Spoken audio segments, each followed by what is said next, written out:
Hello friends, determinant का जो topic है उसी लास्ट वीडियो के शुरू कर चुके हैं और अज असी सब तो पहला ये देखेंगे कि डिटरमिनेंट का एक्चुअल दे विच मतलब की है। ठीक है, तो मेरी कोशिश ये होएगी कि थोड़ा कुछ एक्सट्रा दसिया जाए इन्होंने वीडियो के विच एंड जो तुसी पेपर अटैम्प्ट करना है तो पेपर अटैम्प्ट करने लिए नाल शॉर्टकट्स भी प्रोवाइड किए हैं। ठीक है, तो इसलिए वीडियो को एंड तक जरूर देखना। शॉर्टकट्स भी करांगे एंड डिटेल दे विच भी करांगे, कंसैप्ट पूरा एक्चुअल दे विच है की है। तो जदों तुहानू एक्चुअल दे विच सारा कंसैप्ट पता तो शॉर्टकट भी ईजीली याद रह जाते हैं। ओके, तो हुण असीं स्टार्ट करते हैं डिटरमिनेंट। तो डिटरमिनेंट की है? The determinant can be viewed as function whose input is a square matrix and whose output is a number. Input का मतलब की है, तो डोमेन है। फंक्शन की जो डोमेन है वो एक स्क्वेयर मैट्रिक्स है एंड जो आउटपुट है मतलब रेंज है, तो रेंज कोई नंबर होएगा। तो देखो कोई भी फंक्शन डिटरमिनेंट है तो उसनों असीं एज ए फंक्शन देख सकते हैं। तो इसकी जो डोमेन होएगी एक स्क्वेयर मैट्रिक्स है एंड जो रेंज होएगी वो नंबर है। तो नंबर का की मतलब है, एक कोई रियल नंबर का सैट भी हो सकता है, तो मतलब एक रियल नंबर एंड ये एक कंपलैक्स नंबर भी हो सकता है। ठीक है, और ये डिपेंड करता है कि जो असी मैट्रिक्स यूज़ कर रहे हैं मैट्रिक्स के विच एंट्रीज की है। तो अगर ये मैट्रिक्स के विच एंट्रीज जो है वो रियल नंबर के विचों आई है तो दैन इसका डिटरमिनेंट भी एक रियल नंबर ही होएगा। बट अगर ये एंट्रीज कंपलैक्स नंबर दी हैं तो दैन इसका डिटरमिनेंट रियल नंबर भी हो सकता है या कोई कंपलैक्स नंबर भी हो सकता है। ठीक है, तो असीं ये भी कह सकते हैं कि एक कंपलैक्स नंबर होएगा बिकॉज सारे रियल नंबर कंपलैक्स नंबर होंदे ही है। ठीक है, जिन्हां दे विच रियल पार्ट जो इमेजिनरी पार्ट है वो जीरो होएगा। ओके, तो इस तरीके नाल जो डिटरमिनेंट है वो एक फंक्शन है एंड फंक्शन की जो डेफिनेशन है वो भी तुसीं देख सकते हो ये अप्लाई किवें हो रही है। बिकॉज कोई भी साडे कोले मैट्रिक्स है, एक स्क्वेयर मैट्रिक्स है, तो जो उसका डिटरमिनेंट होएगा वो एक यूनीक नंबर होएगा। ठीक है, जो डिटरमिनेंट है वो की होएगा यूनीक नंबर। सो फंक्शन की डेफिनेशन सेम है। डोमेन का हर एक पॉइंट जो है ਉਹਦੇ ਲਈ एग्जिस्ट करना चाहिए रेंज ਦੇ ਵਿੱਚ एक यूनीक एलीमेंट। सो इतने यूनीक नंबर एग्जिस्ट कर रहे हैं रेंज ਦੇ ਵਿੱਚ। So this means determinant is a function. Okay, then next geometrically meaning की है डिटरमिनेंट का। तो इस दे विच देखो एक असी एक वैक्टर लिया होया है एंड ए बी कोआर्डीनेट्स है इस पॉइंट दे, मतलब जो ये वैक्टर है उसका ओरिजिन तो जो डिस्टेंस है कोआर्डीनेट फॉर्म दे विच वो ए बी है। ठीक है, तो एक प्लेन दे विच एक्स वाई प्लेन दे विच मतलब 2 डायमेंशन की गल कर रहे हैं, तो इसलिए कोआर्डीनेट सिस्टम जो है ही 2 कपल जो है 2 कोआर्डीनेट्स दे विच है। सो ये वैक्टर जिहड़ा है इस दे ओरिजिन तो इसका डिस्टेंस है सी डी। क्लीयर? तो हुण देखो अगर इन्ना असी कोआर्डीनेट सिस्टम नूं एक मैट्रिक्स दे विच रिप्रजेंट करिए तो इसनूं असी रो दी फॉर्म च भी लै सकते हैं, कॉलम दी फॉर्म दे विच भी A B and then second coordinate C D, तो ये एक मैट्रिक्स बनेगा। तो इस मैट्रिक्स का जो डिटरमिनेंट होएगा this is A D minus B C, ये डिटरमिनेंट होएगा। तो ये डिटरमिनेंट इस मैट्रिक्स का किनू रिप्रजेंट कर रहे हैं? Area of this parallelogram. Clear? तो ये जो पैरेललोग्राम बन रही है तो इसके एरिए नू रिप्रजेंट कर रहे हैं। ओके, सो अगर असी 2x2 मैट्रिक्स का एक डिटरमिनेंट फाइंड आउट करते हैं तो वो वैक्टर कोआर्डीनेट फॉर्म के जिहड़े भी वैक्टर जो है ये वैक्टर जो पैरेललोग्राम फॉर्म करते तो उसका एरिया होंदा है। ओके, सिमिलरली इन 3 डायमेंशन जो असी 3 डायमेंशन दे विच कोआर्डीनेट सिस्टम देखते हैं तो देखो साडे कोल 3 वैक्टर्स है, ए वैक्टर है और इसका कोआर्डीनेट सिस्टम है और ये वैक्टर का कोआर्डीनेट सिस्टम है एंड इस वैक्टर का कोआर्डीनेट सिस्टम है। तो हुण साडे कोल की है 3 वैक्टर्स है, तो 3 वैक्टर्स 3 डायमेंशन दे विच होणगे, स्पेस दे विच होणगे। तो ये जो है स्पेस दे विच डायग्राम बना रहे हैं, मतलब 3 डायमेंशन दे विच डायग्राम बना रहे हैं पैरेललोपाइप्ड। ਤਾਂ ਇਸ ਟਾਈਪ ਦੀ ਮਤਲਬ ਪੈਰਲੋਗ੍ਰਾਮ ਨੂੰ ਐਕਸਟੈਂਡ ਕਰਤਾ ਸੀ 1 ਡਾਇਮੈਂਸ਼ਨ, ਤਾਂ ਉਸ ਦੇ ਵਿੱਚ ਕੋਈ ਵੀ ਫਾਰਮ ਹੋ ਸਕਦੀ ਹੈ, ਪੈਰਲੋਪਾਈਪਡ ਹੋ ਸਕਦੀ ਹੈ, ਕੋਈ ਬੋਇਡ ਹੋ ਸਕਦਾ ਹੈ, ਜਾਂ ਫਿਰ ਕਿਊਬ ਹੋ ਸਕਦੀ ਹੈ।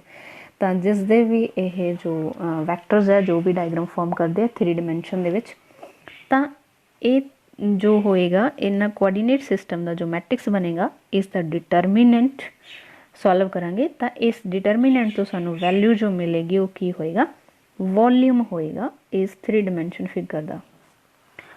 ਓਕੇ, ਸੋ ਜਿਓਮੈਟ੍ਰਿਕਲੀ ਮੀਨਿੰਗ ਇਹ ਹੈ 3x3 ਮੈਟ੍ਰਿਕਸ ਜੋ ਹੈ ਉਸ ਦਾ ਡਿਟਰਮੀਨੈਂਟ ਦਾ।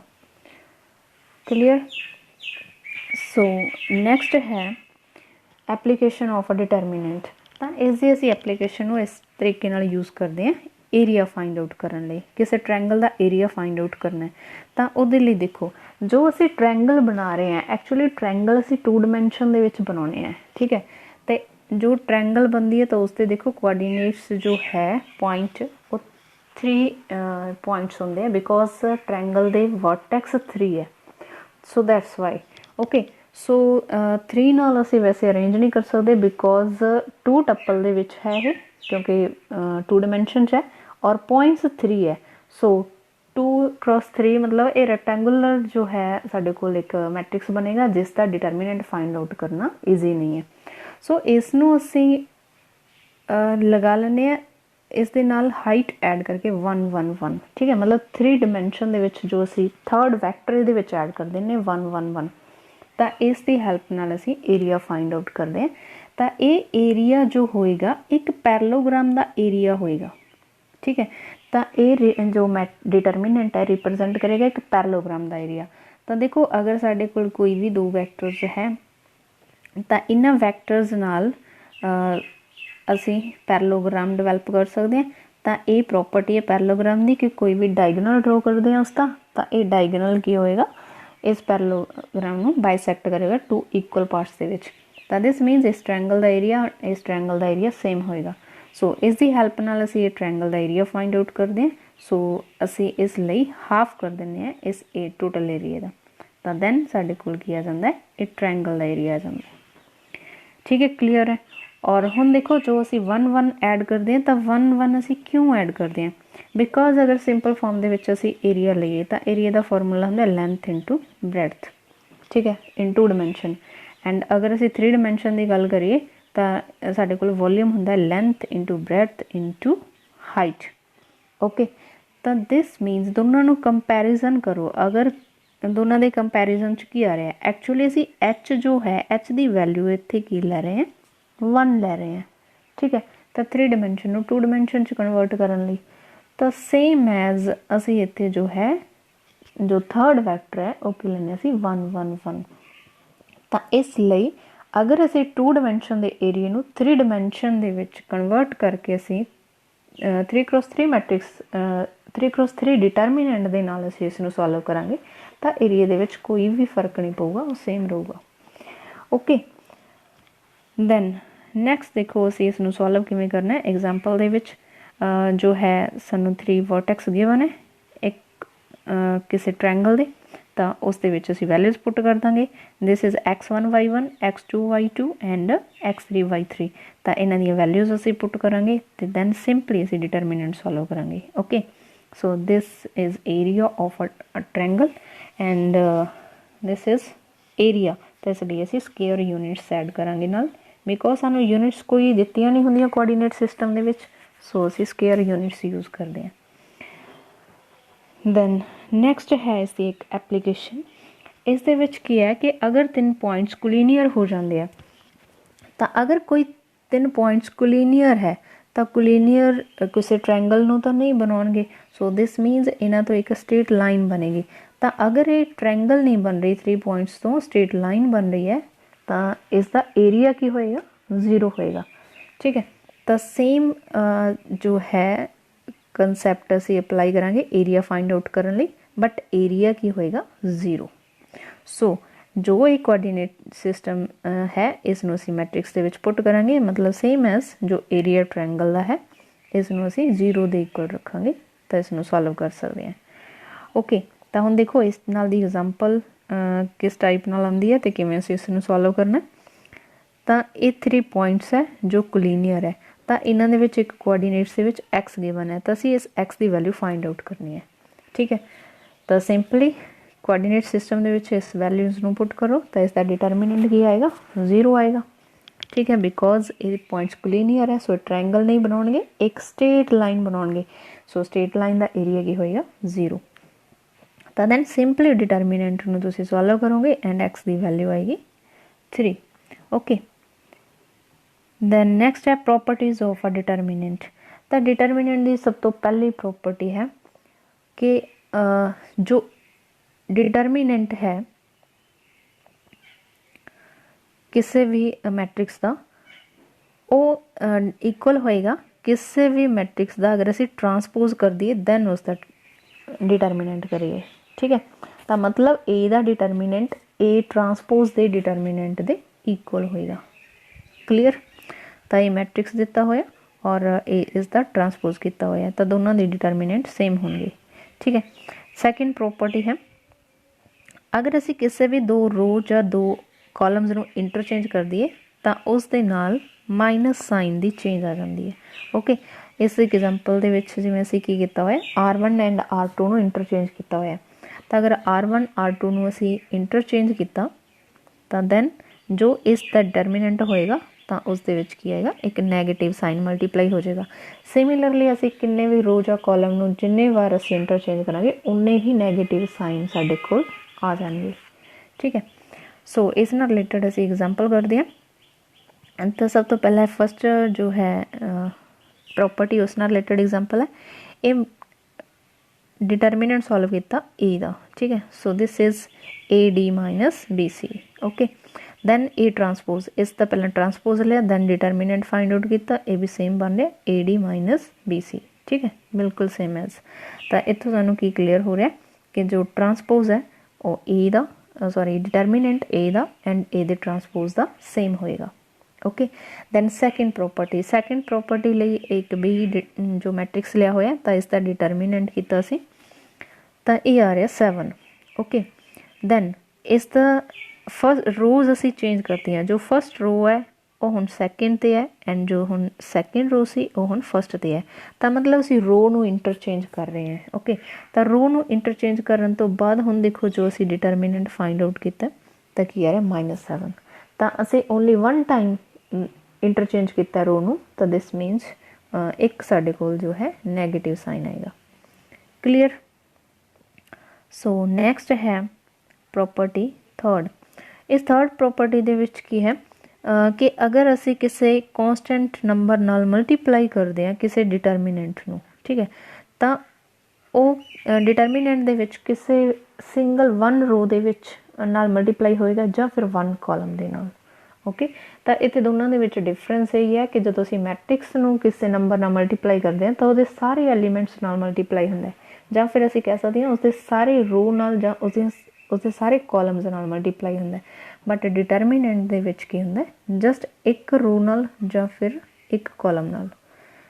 तो इस नूं असी सैकेंड फॉर्म दे विच इस तरीके नाल लिख सकते हैं, अगर असी के 1/k नाल मल्टीप्लाई कर दिए बोथ साइड्स इस दे विच, ठीक है, तो की होएगा के नाल के कैंसल हो जाएगा, सो इत्थे की आएगा साडे कोल 1/k इंटू दिस मैट्रिक्स। तो सेम के दी जगह ते असी कॉन्स्टेंट जो यूज़ किया होया वो m है, तो देखो दोनों का जो है सेम प्रॉपर्टी है ये। तो अगर असी दिस साइड ले रहे हैं तो असी के ले रहे हैं, अगर दिस साइड कॉन्स्टेंट लेना है तो उसका रेसिप्रोकल होएगा 1/k। ठीक है, तो इस दे विच 1/m लिया होया। दैन नैक्सट है प्रॉपर्टी फोर्थ प्रॉपर्टी दे विच देखो एक इस मैट्रिक्स दे विच डिटरमिनेंट सॉल्व करन जा रहे हैं असी, तो इस दे विच जो कॉलम है ये दो नंबर का सम है, तो अगर असी फर्स्ट नंबर नाल ये मैट्रिक्स डिटरमिनेंट अलग लिखिए और दूसरे जो सैकेंड है उस दे नाल अलग लिखिए, बाकी दोनों कॉलम सेम रहने, बाकी दे विच कोई चेंज नहीं करनी। तो इन्हां दे विच प्लस है तो असी दोनों डिटरमिनेंट का प्लस ही करांगे सॉल्व करके, तो दैन इन्हां नूं कोई इफेक्ट नहीं पाएगा, मतलब ये डिटरमिनेंट अलग सॉल्व करके ऐड करांगे या फिर दोनों कॉलम नाल इस तरीके नाल सॉल्व करांगे तो सेम आएगा। ठीक है, और यही प्रॉपर्टी यूज़ हो रही है इस दे लई। ਤਾਂ ਇਸ ਦੇ ਵਿੱਚ ਕੀ ਹੋਇਆ कि अगर साढ़े कोल कोई मैट्रिक्स है तो उसनों असीं इस फॉर्म दे विच कन्वर्ट कर सकते हैं। तो कन्वर्ट कर रहे हैं असीं इस ऑपरेशन दे नाल, ठीक है, जो असीं ऑपरेशन यूज़ करते हैं मैट्रिक्स ते डिटरमिनेंट से, सॉरी, तो डिटरमिनेंट ते यूज़ कर रहे हैं असीं कॉलम 1 अप्लाई कर रहे हैं, मतलब कॉलम 1 असीं बना रहे हैं, उस दे विच चेंज की कर रहे हैं, column 1 plus m times column 2 minus n times column 3, ठीक है। तो इस तरीके नाल असीं जो कॉलम 1 है उसनूं न्यू फॉर्म दे विच कन्वर्ट किया होया। तो इसनूं असीं ऑपरेशन अप्लाई करके इस तरीके नाल कन्वर्ट कर सकते हैं, बिकॉज इन्हां दोनों का डिटरमिनेंट सेम रहेगा, इहदे विच कोई फर्क नहीं आऊगा, ठीक है। सो इसलिए असीं किसी भी जो है डिफिकल्ट मैट्रिक्स है उन्होंने ईजी वे दे विच कन्वर्ट करने लई असीं ये ऑपरेशन अप्लाई करते हैं, तो then determinant easily find out कर सकते हैं, ठीक है। तो हुण देखो कि अगर असीं ये कर सकते हैं तो क्यों कर सकते हैं। राइट हैंड साइड लैके चली हुई है मैं इस डिटरमिनेंट की, तो राइट हैंड साइड ही गिवन है, तो दैन जो इस तो पहले वाली प्रॉपर्टी से मैं वो अप्लाई की हुई है, बिकॉज ये देखो कॉलम के 3 नंबर का सम है, फस्ट 2 का सम है, थर्ड माइनस किया हुआ है। तो सिमिलरली पहले असी फस्ट ए वाला पार्ट एलीमेंट नाल लवांगे, ठीक है, फस्ट कॉलम, दैन नैक्सट जिहड़ा है ए वाला कॉलम लवांगे असी सैकेंड नाल, सैकेंड नंबर, एंड इस दे विच m मल्टीप्लाई किया हुआ है प्लस m, ठीक है। तो प्लस m असी जो है कॉमन लवांगे इस दे विचों, दैन थर्ड जो नंबर है इस दे नाल असी थर्ड डिटरमिनेंट इस टाइप नाल लिखांगे, ओके। और इस दे नाल जो मल्टीप्लाई होया कि है माइनस किया हुआ है n नाल मल्टीप्लाई करके, दिस मीनस माइनस n आएगा, तो वो ऑलरेडी कॉमन लए हुए है, क्लीयर। तो इस टाइप नाल असी इन्हां नूं अलग अलग डिटरमिनेंट दे विच लिख सकते हैं। तो दैन इस तो बाद एक प्रॉपर्टी है जो असी प्रॉपर्टी यूज़ करांगे, तो पहले तुसीं ये प्रॉपर्टी भी देख सकते हो। तो ये प्रॉपर्टी साडे कोल इस टाइप नाल है कि अगर 2 रोज या 2 कॉलम आइडेंटिकल हो जाते हैं किसी भी डिटरमिनेंट दे विच, ठीक है, तो ये 2 आइडेंटिकल रो है इस कॉलम दे विच, तो उसका डिटरमिनेंट 0 होएगा, ठीक है। तो ये प्रॉपर्टी असी यूज़ करांगे हुण जो इस क्वेश्चन दे विच। तो हुण इहदे विच देखो first column and second column same है, सो इसका डिटरमिनेंट 0 आएगा, and similarly first column and third column same है, इसका डिटरमिनेंट भी 0 आएगा। तो ये किस दे इक्वल रहेगा, ओनली दिस डिटरमिनेंट, ओके। सो इसलिए इस डिटरमिनेंट दे विच असीं ये ऑपरेशन यूज़ करके कॉलम नूं इस तरीके नाल चेंज कर सकते हैं। सो जिन्ने भी एलीमेंट्री ऑपरेशनस है वो असीं लगा सकते हैं, और उन्हां दे लगाउण दी मेन वजह यही सारियां प्रॉपर्टीज़ है, बिकॉज इन्हां दे नाल असीं ऑपरेशन इस तरीके नाल लाउणे आ ताकि उसके कोई डिटरमिनेंट नूं कोई इफैक्ट ना होवे, ठीक है, क्लीयर है। दैन नैक्सट है प्रॉपर्टी 7th प्रॉपर्टी की है, अगर किसी भी डिटरमिनेंट दी रो दे विच सारे एलीमेंट्स 0 होण, जां फिर किसी भी कॉलम दे विच सारे एलीमेंट्स 0 होण, तो उसका डिटरमिनेंट भी 0 हुंदा है। दैन नैक्सट एक क्वेश्चन है, एक क्वेश्चन मास्टर के एग्जाम दे विच आया हुआ है, मे बी 17 वाला पेपर है। तो इस दे विच इस सॉल्व करना सी डिटरमिनेंट दी वैल्यू, और इस दे विच सानूं ये 4 ऑप्शनस गिवन है, एंड इन्हां दे विचों देखो असीं दसना आंसर की होएगा। तो देख आओ इसनूं सॉल्व करते हैं हुण। तो सॉल्व करने लई देखो प्रॉपर्टीज़ असीं आही यूज़ करांगे जो हुण तक डिस्कस कर चुके हैं, ठीक है। तो फस्ट ऑफ ऑल असीं की किया होया ए बी सी नाल मल्टीप्लाई किया होया एंड ए बी सी नाल डिवाइड किया होया। तो जदों असीं डिवाइड किया देखो एक नंबर नाल असीं एक रो जां किसी एक कॉलम नूं ही मल्टीप्लाई कर सकते हैं। तो असीं फस्ट इस रो नूं ए नाल मल्टीप्लाई किया है, तो इस दे विच कन्वर्ट हो चुकी है। दैन सैकेंड रो नूं बी नाल मल्टीप्लाई किया होया, ठीक है। दैन थर्ड रो जो है इसनूं सी नाल मल्टीप्लाई किया होया, तो दैन ए बी सी नाल मल्टीप्लाई हो गया, एंड ए बी सी नाल असीं डिवाइड भी करांगे, बिकॉज कैंसल आउट करन ते सानूं 0 मिले, सॉरी 1 मिले, ओके। तो दैन फस्ट स्टैप पे सी, दैन नैक्सट स्टैप दे विच की है जो ए कॉलम है ए बी सी ये सेम बन रहा, तो ए बी सी इत्थों असीं कॉमन लवांगे, ठीक है। तो हुण देखो इस डिटरमिनेंट दे विच 2 कॉलम जो है आइडेंटिकल बन रहे हैं, सेम बन रहे हैं। सो इस द डिटरमिनेंट की होएगा 0, ठीक है। 0 इंटू समथिंग इज़ ऑलवेज 0। सो इसका आंसर की आएगा इस क्वेश्चन दे विच साडा जो पार्ट बी है ये करैक्ट है। तो आंसर की आ रहा है 0 आ रहा है। Okay clear. Then next question solve किया होया सी। इस दे विच देखो प्रॉपर्टीज़ किवें यूज़ करनी है। तो फस्ट कॉलम जो है फस्ट कॉलम नूं अगर असीं देखिए तो इस दे विच -2 कॉमन आ रहा है, ठीक है। तो -2 असीं सैपरेट करके लिखिया होया इस कॉलम दे विच। क्लीयर। तो ये -2 नैक्सट स्टैप दे विच असीं कॉमन लिया। ओके। तो हुण देखो जो साडे कोले डिटरमिनेंट है इस दे विच first column and second column दोनों सेम बन रहे हैं, आइडेंटिकल बन रहे हैं। सो दिस मीनस इस दा डिटरमिनेंट की होएगा 0 होएगा। ओके क्वेश्चन बहुत ईजी है बट एग्जाम दे विच जदों आउंदे आ तुसीं प्रॉपर्टी यूज़ करके उन्होंने बहुत 1 मिनट तो लैस टाइम लगा के असीं इहनूं सॉल्व कर सकते हैं। तो हुण देखो इस क्वेश्चन दे विच इस क्वेश्चन दे विच असीं सब तो पहला ऑपरेशन अप्लाई किया होया C2 एंड C3 दोनों कॉलम्स नूं ऐड किया होया। दैन C3 कॉलम बनाया होया अगेन। तो ये कॉलम बनाने ते देखो सारे एलीमेंट्स सेम आ रहे हैं। तो सारे एलीमेंट्स सेम आने ते इन्हां नूं असीं कॉमन ले लिया थर्ड कॉलम दे विचों। तो then first column and third column देखो सेम बन रहे हैं। ओके। तो जस्ट 1 स्टैप दे विच सानूं पता चल जाता है कि इस डिटरमिनेंट की आएगा 0 आएगा। दैन नैक्सट क्वेश्चन है ये क्वेश्चन पहला मैं लेंथी वे दे विच करवा रही हूँ उस तो बाद इहदा शॉर्टकट करांगे, ठीक है। तो शॉर्टकट असी क्वेश्चन नूं किवें सॉल्व कर सकते हैं। तो पहला ओरिजिनल फॉर्म दे विच देखो अगर सानूं सॉल्व करना पैंदा तो सब तो पहला असी देखांगे फस्ट कॉलम दे विच दो एलीमेंट्स का सम किया होया, ठीक है। तो दैन असी इसनूं सैपरेट किया। दैन सैपरेट करन तो बाद देखो ये एक्स मल्टीप्लाई है तीनों कॉलम्स दे विच। तो असी एक्स तीनों कॉलम दे विचों कॉमन लवांगे तो एक्स क्यूब कॉमन आएगा। बाकी जो है ओनली कोफिशिएंट्स रह जाएंगे डिटरमिनेंट दे विच। सिमिलरली इस दे विच वाई कॉमन आएगा, इस कॉलम चो एक्स कॉमन आएगा और इस दे विचों भी एक्स कॉमन आएगा। सो एक्स स्क्वेयर वाई कॉमन आएगा। बाकी कॉन्सटेंट जो है टर्म्स का साडे कोल है डिटरमिनेंट रहेगा। ओके। उस तो बाद नैक्सट स्टैप दे विच देखो प्रॉपर्टी अप्लाई करांगे। इस दे विच first column and third column same बन रहा है। सो ए वाली सारी टर्म तो 0 बन जाएगी। तो सॉल्व की करना है जस्ट असी ए वाला पार्ट सॉल्व करना है, ठीक है। तो हुण इस पार्ट नूं सॉल्व करन दे लई देखो नैक्सट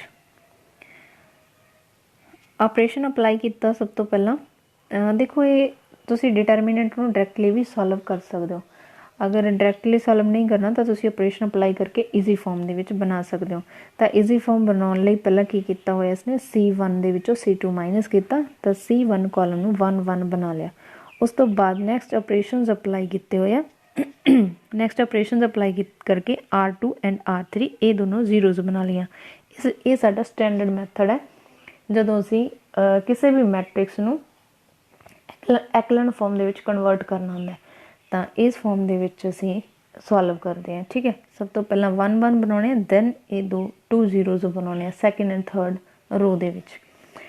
तो दैन इस दे बनाने दे बैनीफिट्स की है सानूं कि ओनली 1 नॉन जीरो एलीमेंट रह जाता है फस्ट कॉलम दे विच।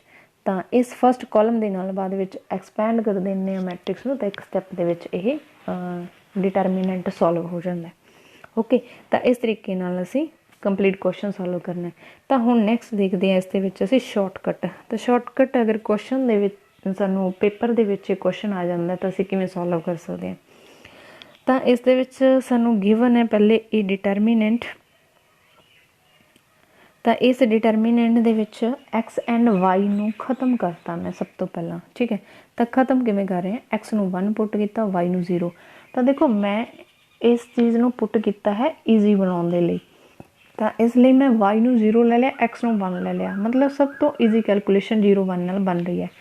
तुसीं होर कुछ भी इनू पुट कर सकते हो कोई प्रॉब्लम नहीं है। बट कोई ज़्यादा टफ नंबर ज़्यादा लार्ज नंबर नहीं पुट करना तो उसकी कैलकुलेशन थोड़े लिए थोड़ी टफ हो जाएगी। तो फिर अपना टाइम वध लग सकता है क्वेश्चन को सॉल्व करने लिए, ठीक है। तो मैं जस्ट इसनूं पुट किया एक्स नूं 1 एंड वाई नूं 0। तो ये पुट करन तो बाद मेरे को डिटरमिनेंट बन रहा। तो इस डिटरमिनेंट नूं मैं सॉल्व किया, सॉल्व करके मेरा आंसर आ रहा 1। हुण आपां नूं ऑप्शन दित्तियां होणगीਆਂ तो ऑप्शन दे विच तुसीं एक्स नूं 0 रख, एक्स नूं 1 रख के एंड वाई नूं 0 रख के पुट करके देख सकते हो सारियां ऑप्शन दे विच, तो तुहाडे लई करैक्ट चॉइस की बनती है। ठीक है, तो देखो हुण जिवें अपने क्वेश्चन के अकॉर्डिंगली तुसीं देख सकते हो राइट साइड ते अपना आंसर गया सी इस डिटरमिनेंट का आंसर एक्स क्यूब। ठीक है, तो एक्स क्यूब दे विच एक्स नूं 1 पुट करके देखो तो इसका आंसर भी 1 आ रहा है। तो मतलब लैफ्ट साइड राइट साइड दोनों इक्वल मैच कर रहे हैं।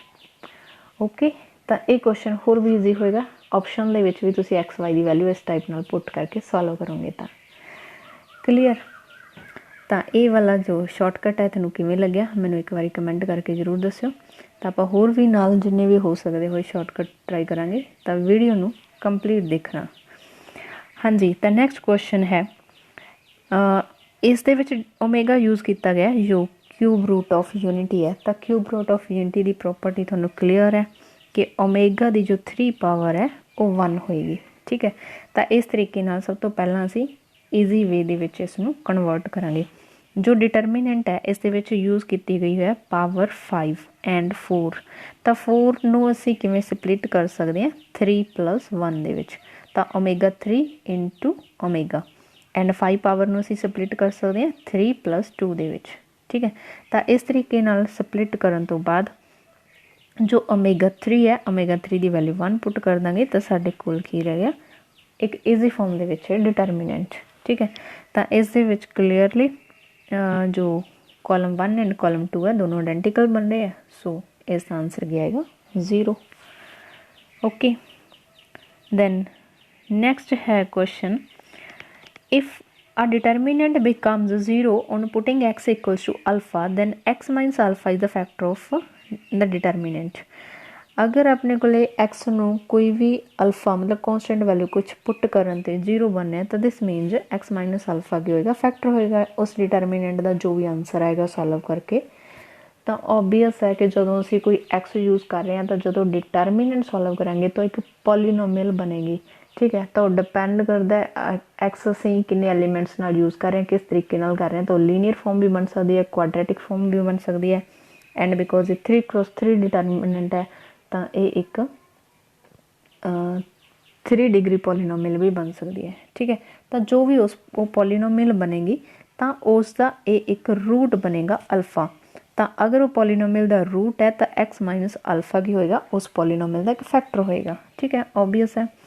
दैन असीं बिना कुछ किए हुए इसनूं सॉल्व करांगे डिटरमिनेंट की प्रॉपर्टी अप्लाई करके। तो देखो अगर असीं first column and third column नूं ध्यान नाल देखांगे तो की हो रहा एक्स की जगह ते 2 लग रहा है बिकॉज इधर 2 है 2 की 2 पावर है 4 2 की 3 पावर है 8 एंड इधर एक्स दी पावर्स है सिमिलरली सेम फॉर्म दे विच। ओके, सो दिस मीनस की है अगर असीं एक्स नूं 2 पुट कर दिए तो जो साडा फस्ट कॉलम है वो थर्ड कॉलम दे सेम एज बनेगा। ठीक है, तो अगर फस्ट कॉलम थर्ड कॉलम दे नाल सेम बन रहा आइडेंटिकल बन रहा है तो डिटरमिनेंट की वैल्यू भी होएगी 0 होएगी। दिस मीनस एक्स की जो वैल्यू है 2 वो सैटिस्फाई करेगी इस डिटरमिनेंट नूं 0 बना रही है। ठीक है, तो इत्थे की होएगा एक्स इक्वल्स टू 2 जो है इसनूं सैटिस्फाई करेगा तो एक्स की वैल्यू 2 होएगी एंड एक्स माइनस 2 फैक्टर होएगा इस डिटरमिनेंट का। क्लीयर। दैन नैक्सट प्रॉपर्टी है शॉर्टकट ली प्रॉपर्टी है the determinant of a lower triangular matrix और एन अपर ट्रायंगुलर मैट्रिक्स। मतलब सानू लोअर ट्रायंगुलर मैट्रिक्स गिवन हो या फिर अपर ट्रायंगुलर मैट्रिक्स गिवन हो तो जो उसका डिटरमिनेंट होएगा वो की होएगा the product of its diagonal entries. जो इसके डायगनल एलीमेंट्स है उन्होंने प्रोडक्ट। ओके, तो इन पर्टिकुलर असी यही प्रॉपर्टी यूज़ करांगे डायगनल मैट्रिक्स दे विच। तो डायगनल मैट्रिक्स का जो डिटरमिनेंट होएगा वो भी की होएगा प्रोडक्ट होएगा डायगनल एंट्रीज का। ओके, बिकॉज जो डायगनल मैट्रिक्स है वो की हुंदा साडे कोल upper triangular matrix as well as lower triangular matrix. ठीक है, तो दोनों टाइप का मैट्रिक्स बन रहे सो दे विच भी ये प्रॉपर्टी होल्ड होएगी। सो देखो इस नाल रिलेटेड क्वेश्चन करते हैं। तो फस्ट एग्जाम्पल दे विच है अपर ट्रैंगुलर मैट्रिक्स है तो इसका जो डिटरमिनेंट फाइंड आउट करांगे तो ये डायगनल एंट्री की प्रोडक्ट होएगी।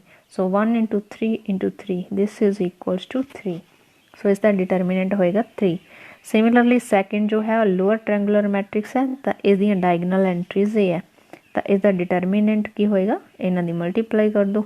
ठीक है, तो मल्टीप्लाई की हैगी 56। एंड लास्ट जो मैट्रिक्स है एक डायगनल मैट्रिक्स है तो डायगनल मैट्रिक्स लिए भी सेम है प्रॉपर्टी तो इसका डिटरमिनेंट की होएगा डायगनल एलिमेंट्स की प्रोडक्ट होएगी। So this is equals to 3। Okay clear. Then